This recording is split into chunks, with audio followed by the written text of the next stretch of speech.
Welcome to the deep dive. So if you're listening to this, you are exactly the kind of person we designed this for. You're a software engineer. Right, you probably spend your days in the trenches, writing Python, maybe building out some architectures in Java. Yeah, exactly. You're incredibly comfortable with functions, classes, data structures. You know how to build logic. But today, our mission is to take those programming paradigms that you already know intuitively and, well, push them to their absolute physical limits. Because today we are unpacking Chapter 1 of a pretty massive 22-chapter series titled gRPC for Any Software Engineer. And this first chapter is really about setting the stage. Before we can even touch the modern frameworks, we have to look at the fundamental physics of distributed computing. We're basically taking the environment you completely control and throwing it into a place where, honestly, chaos is the default state. Perfectly said. Okay, let's unpack this. Because the best way to understand where we're going is to anchor ourselves to where you currently are. Think about the absolute bedrock of your day-to-day programming, the local function call. Right, the foundation of everything we build. We don't need to explain how a function works to you. You write the code, you pass an argument, It executes, you get a return value. And what's really fascinating here is the illusion that it creates. It feels entirely seamless. You pass a Python dictionary or, you instantiate a Java object, and because that function is operating inside the exact same memory space as the rest of your program, it just works. Yeah, the CPU just reads the RAM, processes the logic, and hands the result back in literally nanoseconds. Exactly. You never have to think about the physical mechanics of your motherboard when you type out a function call. Right. But this raises a pretty important question, and it's really the pivot for our entire deep dive today. What happens when that incredibly useful function you just wrote, maybe it runs a really heavy machine learning model or handles a complex inventory lookup? What if it lives on a completely different computer? That is the exact moment the illusion shatters. Yeah. Because other teams in your organization, they need your machine learning model. But they're running their own programs on their own physical machines, maybe in a data center halfway across the country. They can't just type import your module into their code. No, they can't. Your function simply does not exist in their computer's memory. Because you can't just, reach across the void and grab code from a motherboard you don't own. So we have to figure out how to bridge the physical gap between two separate machines. Which is the classic distributed systems problem. Right. Now, my naive instinct here, and I'm sure a lot of engineers think this way initially, is to ask, well, why is this actually difficult? Why can't I just open a standard network connection, send over a few bytes that say, hey, run this specific function with these arguments, wait for a second, and let the other computer send the result back over the wire? It's an entirely logical question. And honestly, at the absolute highest level, that is the goal. You want to send bytes, have them do the work, and get bytes back. Hey, sounds easy enough. But the execution of that idea introduces a massive amount of friction. Creating a system that makes a remote network call feel as easy and as reliable as a local function call is the fundamental historical dilemma of distributed computing. So let's get into the mechanics of why that just send some bytes approach falls apart in practice. Let's do it. Because when you actually try to build this, you run into what we can basically call the three hidden nightmares of remote calls. These are three invisible mechanisms your local machine handles perfectly for you, but the second you introduce a network cable, they just completely break. They really do. So let's start with nightmare number one, the data. Right. The actual information you're attempting to pass from one machine to another. Wait, if memory is ultimately just, ones and zeros under the hood, why can't I just take the ones and zeros that make up my Python dictionary and just push them over the network to a Java program? Well, if we connect this to the bigger picture of language runtimes, it's because those ones and zeros are structured entirely differently depending on the ecosystem you're in. Oh, because of how the languages actually manage memory. Exactly. A Python dictionary isn't just raw data. It's a very specific CPython hash table structure. It's managed by Python's internal memory allocator. It's got pointer references and garbage collection reference counts baked into it. And Java has absolutely no idea what to do with the Python reference count. None whatsoever. Java manages memory through the Java virtual machine heap. Its objects are laid out according to strict JVM specifications. They simply do not speak the same memory language. Right. If you just blasted raw Python memory bytes into a Java program, it would look like complete garbage data to Java, and the program would just crash. So we need some sort of translator. We have to strip away all the language-specific memory management stuff and extract just the pure data. Yes. And that concept is called serialization. Right, serialization. You take your structured, language-bound data and you translate it into a universal sequence of bytes. And actually, if you're listening to this, you've probably already done this. If you've ever taken a Python dictionary and run like json.dumps to turn it into a JSON string, you've serialized it. You packed it up for transit. Yep. And parsing that JSON string back into an object on the other side, that's deserialization. Which neatly solves the data problem. But once you have those serialized bytes, you immediately crash into nightmare number 2, which is transit, the networking itself. Because you can't just dump a raw stream of bytes into an Ethernet port and hope the other side understands what to do with them. But, I mean, I know we have TCP/IP to guarantee the packets arrive, so isn't the transit part kind of already solved by the operating system? TCP guarantees delivery of the packets, yes, but it treats everything as an infinite, continuous stream of bytes. It does not know what a function call is. Oh, right. It just sees data moving. Exactly. So these two separate computers must agree on application-level conversation rules. When a stream of bytes starts arriving, how does the receiving computer know where your serialized data actually begins? Or, how does it know when the message is completely finished? Ah, I see. Because the network wire doesn't just stop transmitting. It's an open pipe. So we have to invent rules to frame the messages. Precisely. You need a robust network protocol to handle establishing the connections, the framing of the actual messages, and the rules of engagement for how to handle concurrent requests so you don't jumble different function calls together in the same pipe. Which feels like it naturally leads us into nightmare number 3.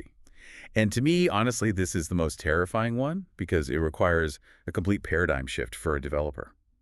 Nightmare number 3 is unpredictable failures. It's a big one. Because if my local Python script throws an error, it is almost always my fault. Right. It's a bug in my code, I missed a null check, or I have a syntax error. But over a network, the causes of failure shift from the logical to the physical. And what's fascinating here is that chaos is the default state of a network. A remote machine might be experiencing a massive spike in traffic, and its CPU is just too overloaded to answer you. Or, like, a physical cable gets unplugged mid-transfer. Let me push back on this, though. If the network drops, wouldn't my program just throw a network disconnected exception? I can just catch that error and retry the function call. Why is that considered a nightmare? Because of the unknowable state? Unknowable state. Yeah, consider this scenario. Your local machine sends a request over the network to process a user's credit card. The request reaches the remote server perfectly. The remote server processes the payment, charges the card, and packages up a success response. It puts that response onto the network. Then, the network router fails and drops the response packet. Oh, wow. Okay, so my local machine is just sitting there waiting for an answer. The connection eventually times out and throws an error. But from my perspective, I have absolutely no idea if the remote server actually did the work or if the request never even made there in the first place. Yeah, exactly. So do you retry the function call? If you do, you might charge the user's credit card a second time. Yikes. But if you don't retry, the payment might not have actually gone through at all. These aren't software bugs you can just fix with a pull request. They are fundamental properties of physical networks. Any system designed for calling functions across computers must have a robust built-in way to handle that chaos. Man, that is stressful. So we have the 3 nightmares. Serialization of the data, the transit network protocol, and handling unpredictable physical failures. Right. And because these are rooted in the physical reality of networks, this isn't a new problem. Programmers have been trying to solve this since, the 1980s. Let's look at the ghosts of distributed systems past. It really begins in earnest with Sun Microsystems. In the 1980s, they created something called Sun RPC. And the core idea they had was undeniably elegant. How did it work? What was their breakthrough?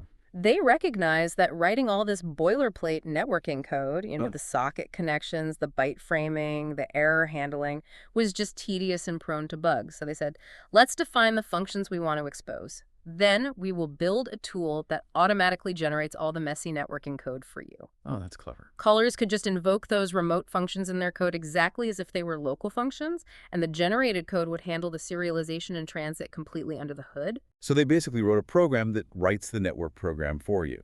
And this is actually where the terminology itself comes from, right? Yes, they literally coined the term remote procedure call, or RPC. Remote meaning the function lives on another machine. Procedure being an older kind of academic term for a function. And call is the action you are taking. Remote procedure call. Okay, but if Sun Microsystems solved this in the 80s, and we even still use their terminology today, why are we sitting here decades later starting a 22-chapter series on a modern framework? I mean, why did the industry keep churning out new versions? Because every generation of RPC systems that followed made painful and honestly sometimes fatal trade-offs between speed, language flexibility, and complexity. Sun RPC was a brilliant foundation, but it was really just the beginning. Let's trace that evolution then. Because knowing why the older systems failed is so crucial to understanding why modern systems are built the way they are. What came after Sun? Well, in the 1990s, the industry tried to build the ultimate universal standard. It was called CORBA. And the ambition of CORBA was just staggering. It promised that a program written in literally any language, running on any operating system, could seamlessly call functions on any other system. That sounds like an engineer's utopia. You write your front end in one language, your back end in another, your database in a third, and they all just magically communicate. Why didn't that win? Because of the crushing weight of abstraction. To accommodate every possible feature of every possible language, from like C++ memory pointers to small talk objects, CORBA became a design by committee nightmare. Oh, I can only imagine. It required these heavy, complicated software layers called object request brokers just to function. Developers ended up spending way more time configuring the CORBA system than actually writing their business logic. It just collapsed under its own complexity. So the pendulum naturally swings the other way. The industry says, okay, a universal standard for every single language is just too hard. Let's simplify.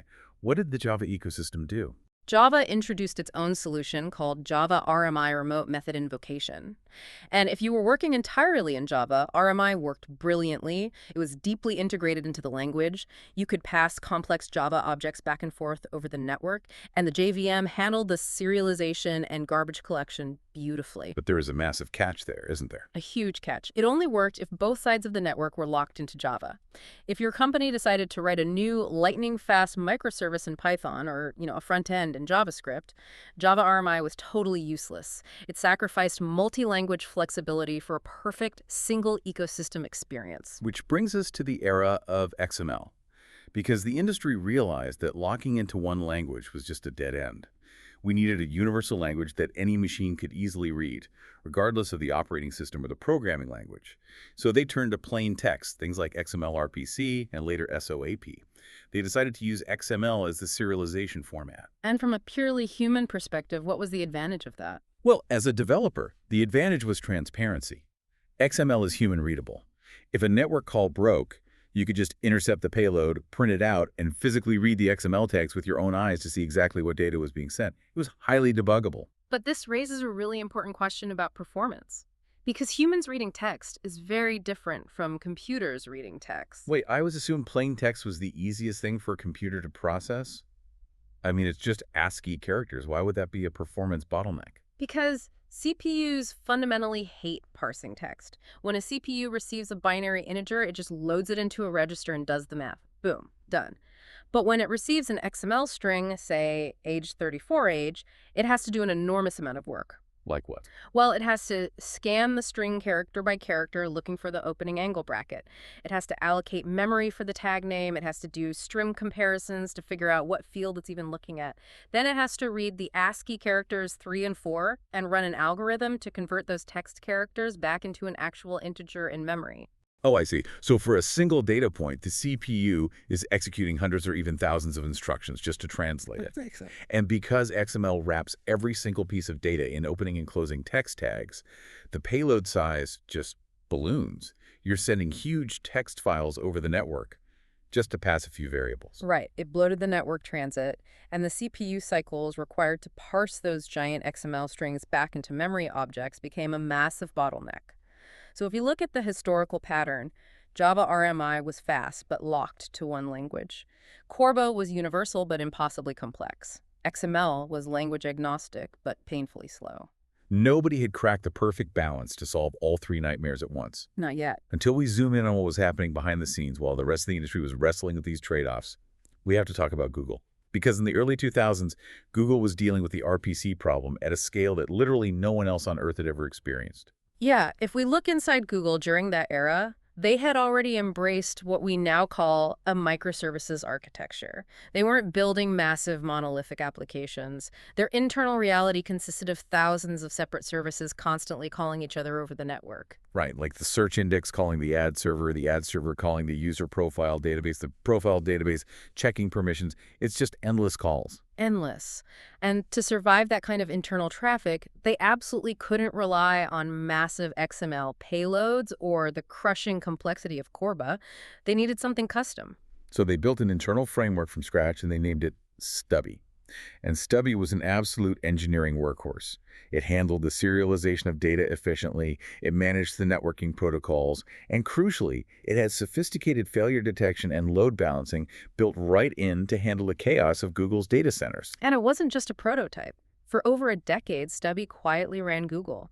It processed billions of RPC calls per second across their global infrastructure. Billions per second. It's almost hard to comprehend that scale. It really is. It was battle-tested in the most extreme computational environment possible. But Stubby was deeply tied to Google's proprietary internal infrastructure. It wasn't something you or I could just download and use. Which brings us to the pivot.